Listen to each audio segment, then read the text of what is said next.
अभी हम पढ़ेंगे चार्ज के बारे में, दो चार्ज के बारे में। इतना हम लोग को पता है कि दो चार्ज क्या करता है, या तो अट्रैक्ट करता है, अगर वो अपोजिट चार्ज होगा तो अट्रैक्ट करेगा, और सेम चार्ज होगा तो रिपेल करेगा। पर ये दोनों चार्ज जो दूसरे को अट्रैक्ट कर रहा है या रिपेल कर रहा है, एक दूसरे पे वो क्या लगा रहा है, फोर्स। तो कितना फोर्स लगा रहा है, कितना फोर्स से वो अट्रैक्ट कर रहा है या कितना फोर्स से वो रिपेल कर रहा है एक दूसरे को, ये क्वेश्चन राइज होता है कि कितना फोर्स, जो फोर्स लगा रहा है उसका वैल्यू क्या है और किस डायरेक्शन में वो फोर्स लगा रहा है। तो ये दोनों जो बात है ना, यही बात को कौन बताए थे हमको, कूलम्स। तो आज हम पढ़ेंगे कूलम्स लॉ। आज का टॉपिक है मेरा कूलम्स लॉ।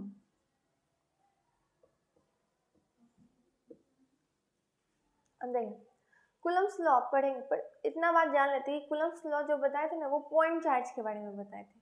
मतलब पॉइंट चार्ज कहने का मतलब हुआ कि किसी पॉइंट पे हम चार्ज रखें। दो टाइप का पढ़ते हैं हम, एक होता है पॉइंट चार्ज, एक होता है डिस्ट्रीब्यूटेड चार्ज। तो डिस्ट्रीब्यूटेड चार्ज के बारे में हम पढ़ते हैं, जैसे कि मान लीजिए हम किसी रॉड पे चार्ज को रख दिए, किसी रिंग पे रख दिए, किसी सीट पे रख दिए, किसी स्पेयर पे रख दिए, तो उसमें क्या होता है ना कि चार्ज पूरे स्पेयर या रॉड पे फैल जाता है, जिसके कारण सबसे हमको क्या निकालना पड़ता है, उसका फोर्स निकालना पड़ता है। जैसे एग्जाम्पल अगर देखिए,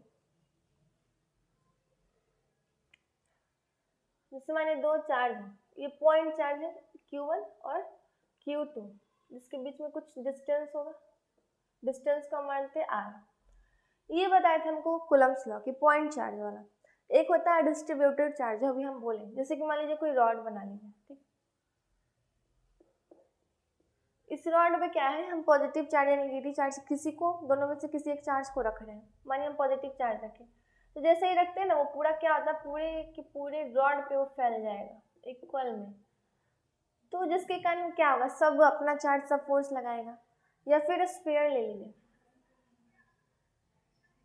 सब क्या होगा, पॉजिटिव पॉजिटिव। पूरा स्फीयर पे क्या होगा, अगर हम चार्ज रखेंगे तो वो डिस्ट्रीब्यूटेड हो जाएगा। तो ये सब जो होता है ना, रॉड हो गया आपका, स्फीयर हो गया, रिंग हो गया, ये सब को हम इंटीग्रेशन के थ्रू निकालते हैं, जिसको कि हम आगे पढ़ेंगे। अभी हम पढ़ेंगे क्या, पॉइंट चार्ज के बारे में। तो इसको हम बाद में डिस्कस करते हैं कि ये जो डिस्ट्रीब्यूटेड चार्ज है उसको हम कैसे निकालेंगे, ठीक है। तो अभी मेरा क्या था, कूलम्स लॉ। तो हम ये बात लिख सकते हैं कि कूलम्स लॉ एप्लीकेबल किसके लिए है, पॉइंट चार्ज के लिए।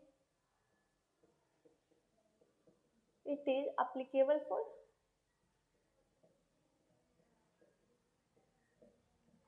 Point charge.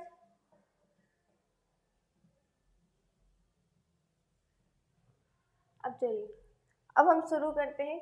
कूलम्स क्या बोले थे, दो पॉइंट चार्ज। तो हम पहले दो पॉइंट रख लेते हैं, एक को मानते हैं Q1, एक को मानते हैं Q2। दोनों के बीच का डिस्टेंस कुछ होगा, जिसको मानते हैं R। अब देखिए, यही हमको पता करना था कि दो चार्ज कितना फोर्स लगा रहा है।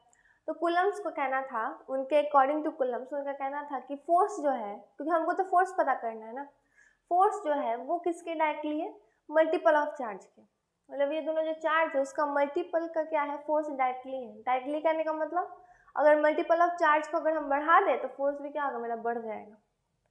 और दूसरा उनका बात था कि डिस्टेंस के स्क्वायर के फोर्स इन्वर्सली है। अब इतना तो हम लोग को भी पता था, कूलम्स कहने से पहले ही पता था कि मान लीजिए कि आप दो चार्ज को ज़्यादा दूर कर दीजिए तो फोर्स क्या होगा, कम जाएगा, पास में ले आइए फोर्स ज़्यादा लगेगा।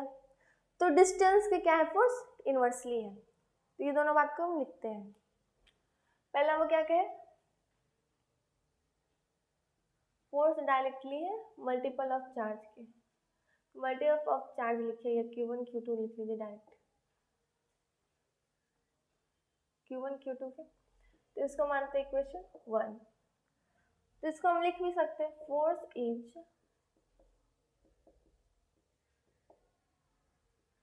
डायरेक्टली प्रोपोर्शनल टू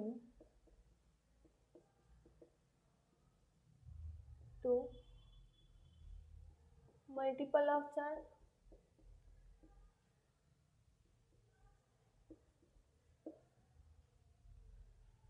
ये उनका पहला बात था कूलम्स के। दूसरा बात वो क्या है कि फोर्स जो है वो इन्वर्सली है डिस्टेंस के स्क्वायर के। फोर्स जो है इन्वर्सली डिस्टेंस के स्क्वायर का, तो डिस्टेंस हम आर को माने तो आर का स्क्वायर, जिसको हम इक्वेशन 2 बना लेते हैं। तो इसको भी हम लिख सकते हैं force is inversely proportional to square of distance. ये दोनों बात हो गई, ये दोनों बात तो कूलम्स कह रही है कि मल्टीपल ऑफ चार्ज के डायरेक्टली है और डिस्टेंस के स्क्वायर के इन्वर्सली है।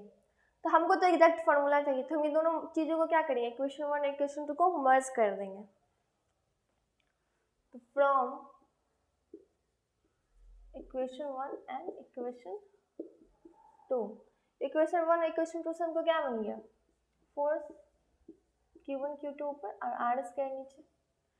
अब ये हमको क्या थोड़ा सा माइंड में बन गया कैसा है, पर अब बताइए कि ये जो प्रोपोर्शनलिटी का साइन है इसको ऐसा ही रहने देंगे तो मेरा आंसर रिजेक्ट आएगा? नहीं, क्योंकि फिजिक्स में क्या है कि इस प्रोपोर्शनलिटी के साइन को हटाने के लिए हमको क्या लाना पड़ता है, एक कांस्टेंट लाना पड़ता है।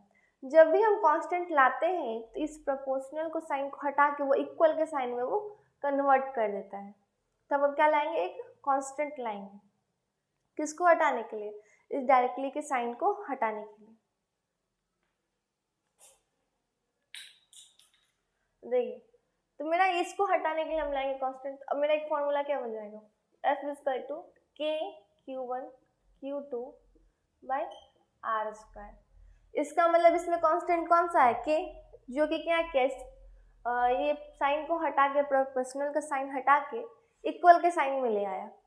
तो हर कोई भी आप कितना कोई भी चैप्टर पढ़ लीजिए, किसी में भी हमेशा यही होता है, एक प्रोपोर्शनल के साइन को हटाने के लिए इक्वल के साइन में लाने के लिए हमको एक कांस्टेंट लाना पड़ता है। और कांस्टेंट का मतलब जो ना बदले कभी भी। तो यहाँ पे वो क्या है, के, तो के क्या है, कांस्टेंट। इस बात को हम पहले स्टार मार्क कर लेते हैं क्योंकि हमको क्या पता चल गया, ये फॉर्मूला हमको अब पता चल गया, इसमें के क्या है, कांस्टेंट।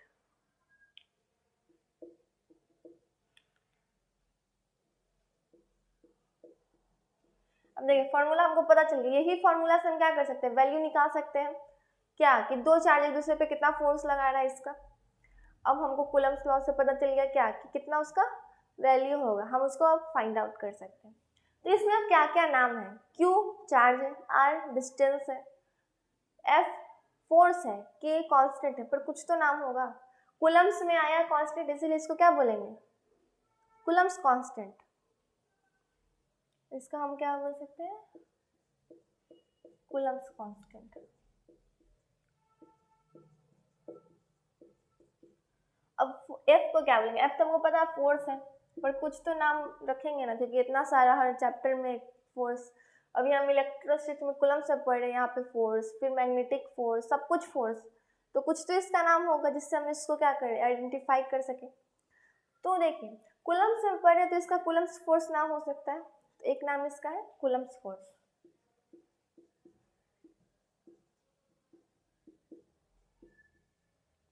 और इसको एक और चीज बोल सकते हैं, इलेक्ट्रोस्टैटिक्स फोर्स। अब पूछेगा क्यों इलेक्ट्रोस्टैटिक्स क्यों, तो या समझिए यहाँ पे इलेक्ट्रो का मतलब होता है इलेक्ट्रॉन, इलेक्ट्रॉन क्या है, चार्ज, और स्टैटिक्स का मतलब होता है रेस्ट। तो जब भी कोई चार्ज रेस्ट में रहे, जब भी कोई चार्ज रेस्ट में रहे अब तब वो फोर्स लगाए, तो उसको क्या बोलेंगे, इलेक्ट्रोस्टैटिक्स फोर्स। जितना भी हम चार्ज का बात करें वो सब अभी क्या है, रेस्ट में है। अब तब जैसे ये दोनों चार्ज रेस्ट में है, अब तब हम पता करें कि दोनों एक दूसरे पे कितना फोर्स एक्सर्ट कर रहा है इस फॉर्मूला से, ना कि ये दोनों चार्ज मूविंग है। यही चार्ज मूव करने लगता है तो क्या हो जाता है, चार्ज मूव करता है तो टाइम के अकॉर्डिंग अगर चार्ज मूव करे तो उसको हम करंट में पढ़ते हैं ना। अब वही चार्ज जब स्थिर हो जाए, रुक जाए, तो उसको हम क्या पढ़ते हैं, इलेक्ट्रोस्टैटिक्स फोर्स। दो रेस्ट में चार्ज फोर्स लगाता है तो उसको इलेक्ट्रोस्टैटिक्स फोर्स, दूसरा नाम इसका ये है। अब हमको पता चल गया इस फॉर्मूला को कि जब भी दो चार्ज का हमको क्या निकालना हो, जब भी दो चार्ज एक दूसरे पे कितना फोर्स लगा रहा है ये निकालना हो तो हम इसका यूज करेंगे। अब हमको फॉर्मूला पता है, आया कैसे वो पता है। अब इसका एप्लीकेशन का मतलब इसको हम अप्लाई कहाँ कहाँ कर सकते हैं, कुछ तो प्लेस होगा, कुछ ऐसा कैटेगरी कंडीशन होगा जिसका यूज हो सकता हो। अब हम वो देखते हैं।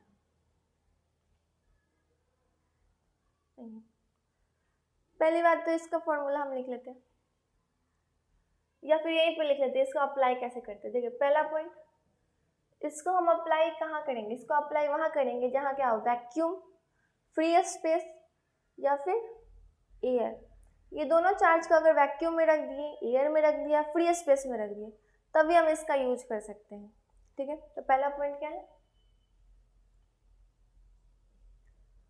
Vacuum, free space,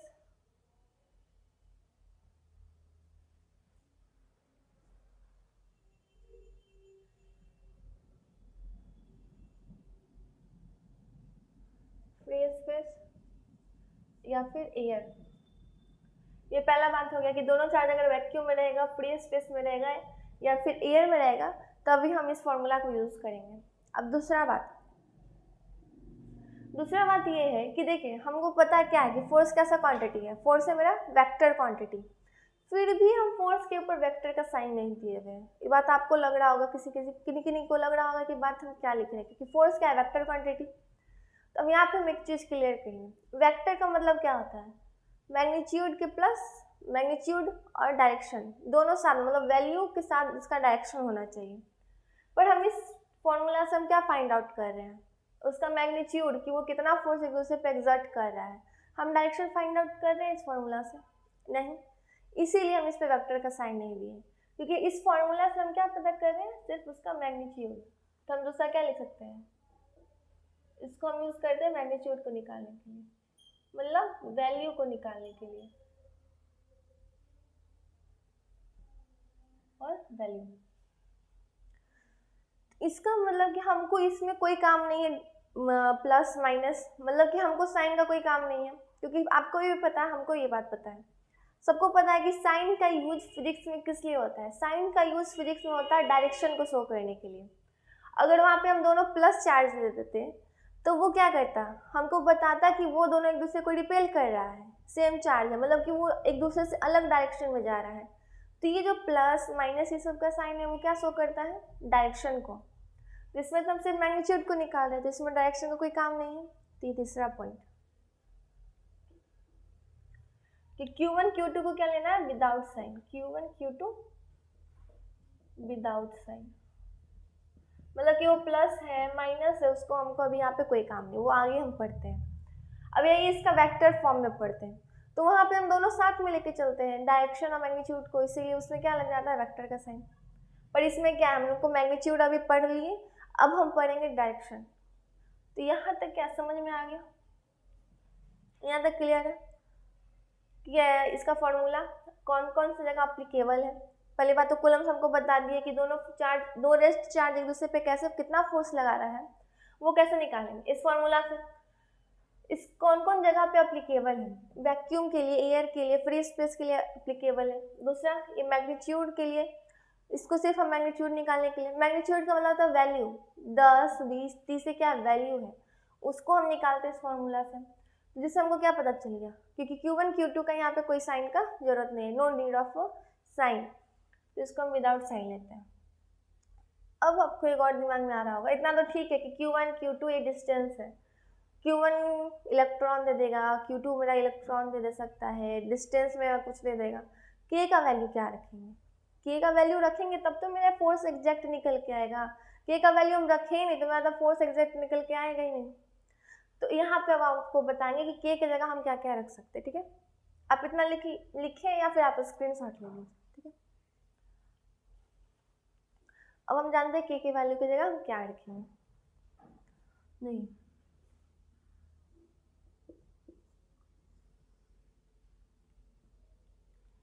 K equal to हम रख सकते हैं 1/4 pi epsilon naught, 1/4 pi epsilon not.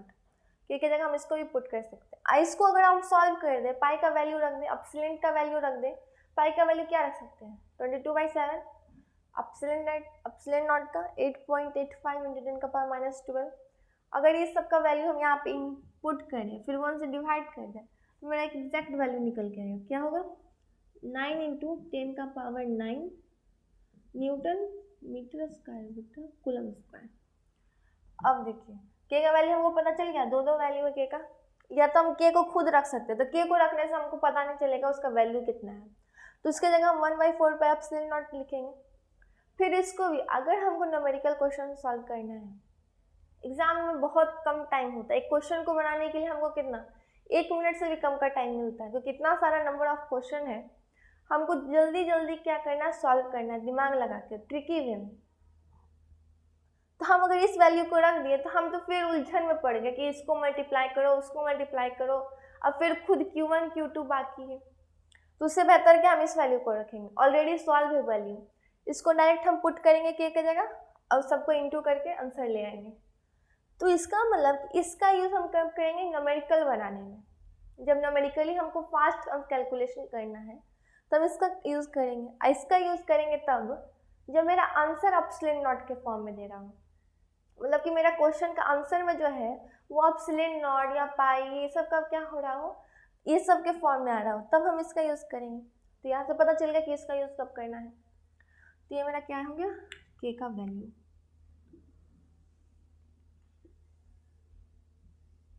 अब देखिए इसको क्या बोलते हैं, फिर एक क्वेश्चन राइज हुआ, इस एप्सिलॉन नॉट को क्या बोलते हैं, तो इसको बोलते हैं परमिटिविटी। क्या बोलते हैं, permittivity of free space, permittivity of free space. इसका वैल्यू होता है 8.85 इंटू 10 का पावर -12 कूलम स्क्वायर बटा न्यूटन मीटर स्क्वायर।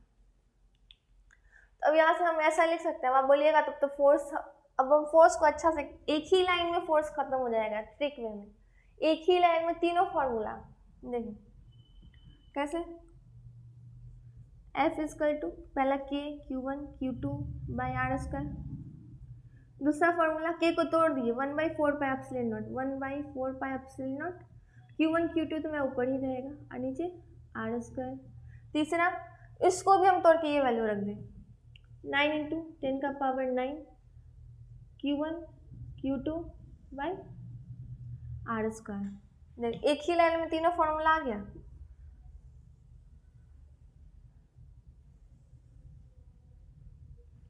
एक ही लाइन में मेरा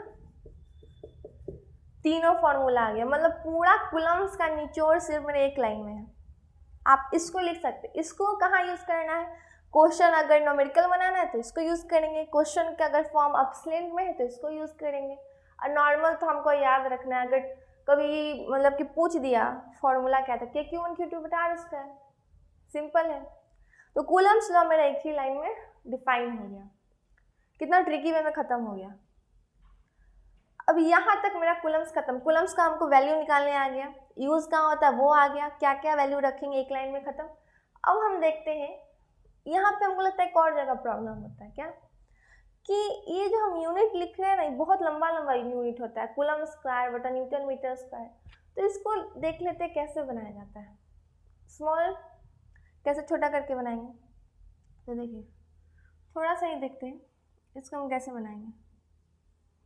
जैसे मानिए कि हमको यूनिट निकालना हो, एग्जाम्पल के तौर पे देख लेते हैं, हमको यूनिट निकालना है एप्सिलॉन नॉट का यूनिट, हमको नहीं पता है कितना होता है, तो हम यूनिट निकालने पहले क्या करते हैं, हमको जब भी किसी का यूनिट निकालना हो ना तो हम उसके फॉर्मूला पे जाएंगे। तो एप्सिलॉन नॉट का फॉर्मूला किससे आ रहा है, यहाँ पे दिख रहा होगा, हम इसी फॉर्मूला को यहाँ लिख देंगे,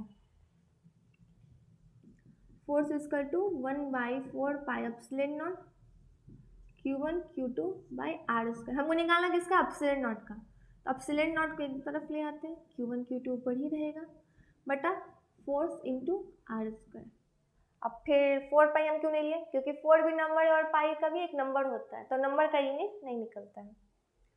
अब देखिए Q क्या है, चार्ज का unit coulomb, coulomb into coulomb, force का यूनिट न्यूटन, डिस्टेंस का यूनिट मीटर, तो मीटर का स्क्वायर, एप्सिलॉन नॉट का निकल के आ गया कूलम स्क्वायर बटा न्यूटन मीटर स्क्वायर। देखिए खत्म हो गया। किसी का भी अगर अब आपको यूनिट निकालना हो क्या करेंगे, पहले यूनिट निकालने के लिए उसके फॉर्मूला पे जाएंगे और सबका यूनिट पुट कर देंगे, उसका आ जाएगा, ये भी खत्म। तो अब हम सीख लिए कि मैग्नीट्यूड कैसे निकालेंगे। इससे हम क्या निकाल रहे थे, मैग्नीट्यूड फॉर मैग्नीट्यूड, इसी को हम क्या लिख सकते हैं, वैल्यू। अब हमको मैग्नीट्यूड निकालने आ गया। अब हम इस पे एक दो क्वेश्चन देख लेते हैं और डायरेक्शन कैसे निकालना है वो देख लेते हैं। पहले आप इसको जल्दी से लिख लीजिए, ठीक है, लिख लीजिए या फिर स्क्रीनशॉट ले लीजिए। अब आपको बताते हैं डायरेक्शन ये सब का।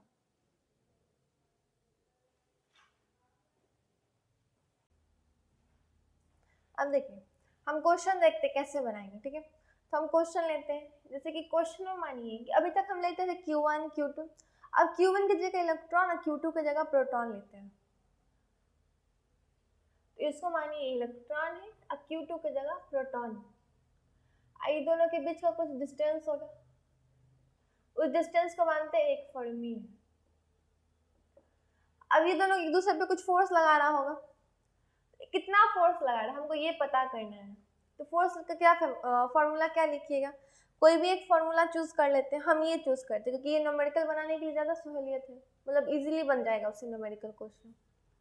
तो force is equal to 9 into 10 का पावर 9 इंटू इलेक्ट्रॉन का वैल्यू। इलेक्ट्रॉन का वैल्यू क्या है 1.6 इंटू 10 का पावर -19। प्रोटॉन का भी सेम वैल्यू होता है 1.6 इंटू 10 का पावर -19।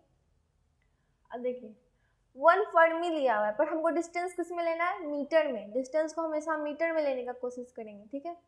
तो जो भी दिया हो डिस्टेंस मीटर में ही लेंगे, फर्मी हो, एंगस्ट्रॉम हो, नैनोमीटर हो, उसको हम चेंज करेंगे मीटर में। एक फर्मी में कितना मीटर, 10 का पावर -15 मीटर। तो 10 का पावर -15 लेंगे, पर डिस्टेंस का तो स्क्वायर होता है तो इसका स्क्वायर।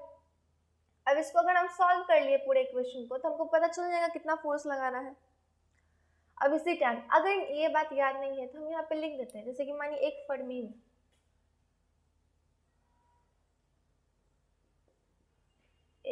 में नैनो, एंगस्ट्रॉम, पिको, माइक्रो,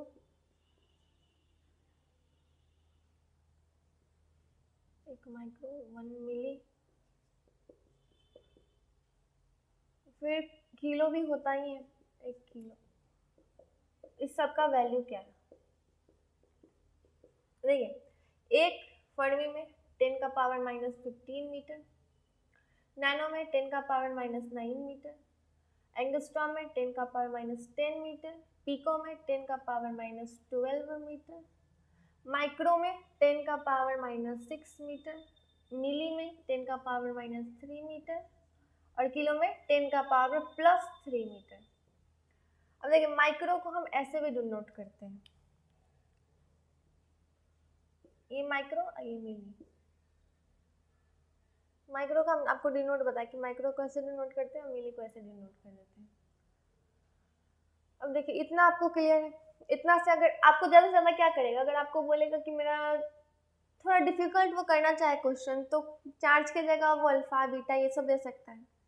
और डिस्टेंस में अगर वो हार्ड करना चाहेगा तो क्या कर देगा, ये समय से किसी यूनिट में आपको दे देगा और वो पूछेगा क्या कि बताइए उसको कितना फोर्स लगा रहा है, तो इसको हम पहले चेंज कर लेंगे मीटर में, फिर फोर्स निकाल लेंगे, ठीक है। तो यहाँ तक मेरा ये होता है ख़त्म, मतलब ख़त्म क्या, यहाँ तक आपको मैग्नीट्यूड कैसे निकालते हैं, मैग्नीट्यूड का सारा काम ख़त्म।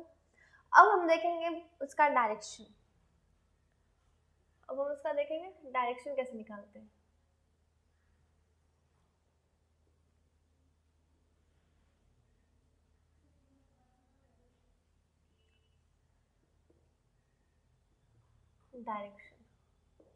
डायरेक्शन का पहला केस, मानिए कि आपका जो दोनों चार्ज है वो दोनों चार्ज सिमिलर है, ये हम Q1 और ये है Q2, ये दोनों के बीच में कुछ डिस्टेंस होगा जिसको हम मानते हैं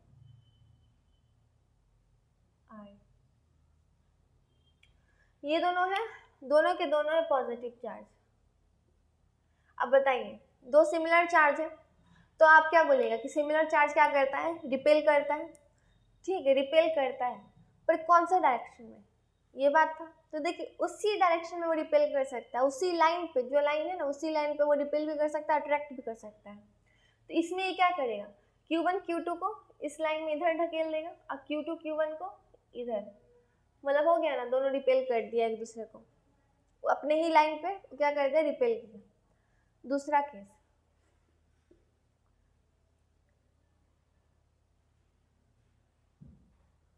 मानिए Q1 है ये है Q2, फिर दोनों के बीच का कुछ डिस्टेंस लेते हैं, डिस्टेंस को मानते हैं r।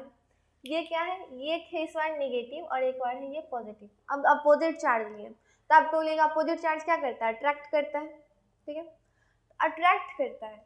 तो कौन से डायरेक्शन में, अपने ही एक अथी में वो क्या कर सकता है, लाइन में वो अट्रैक्ट करेगा, अपने ही लाइन में Q2 क्या करेगा, Q1 को इधर करेगा, Q1 Q2 को इधर खींचेगा, दोनों अट्रैक्ट करने लगे एक दूसरे की तरफ, और रिपेल एक दूसरे के, मतलब अपोजिट, मतलब इसमें क्या बोल सकते हैं, अवे, इसमें क्या बोल सकते हैं, toward each other.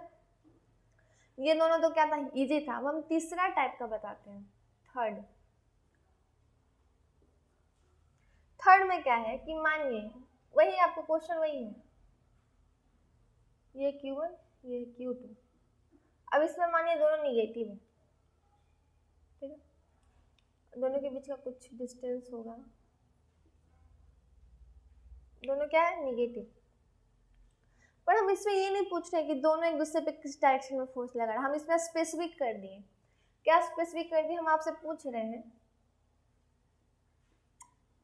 How much and in which